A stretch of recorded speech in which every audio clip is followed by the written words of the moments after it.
Para sa mga kapuso natin ngayong parating na Pasko, sana po lahat tayo ay may handang pagkain, sana po lahat tayo ay busog, at higit sa lahat, sana po mapaalam natin sa mga mahal natin sa buhay na mahal natin sila. Kasi minsan, pag hindi natin sinasabi, di sila aware na yun yung nararamdaman natin. Kaya wag na kayo magpatumpik-tumpik at yakapin nyo na ang mga nani at tatay nyo ang inyong mga uyab ba at sabihin nyo na love nyo sila.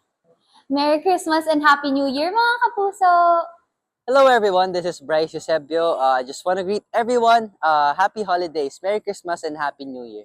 Ang message ko po para sa ating mga kapuso ay take the time to rest, be with your family, connect with important people sa buhay nyo. Kasi minsan lang natin ma-experience 'yan and mas magandang ma-experience natin 'yan this Christmas para punong-puno ng pagmamahal ang ating Christmas at New Year na rin. And ayun, have fun lang, happy lang, good vibes lang sa lahat.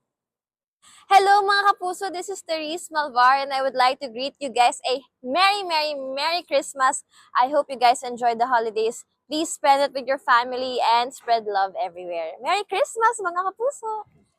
At syempre mga kapuso, gusto ko lang po kayong batiin lahat ng Merry Christmas and a Happy New Year. Ito po si Lucio Ayala at ingat po kayong lahat and enjoy the holidays.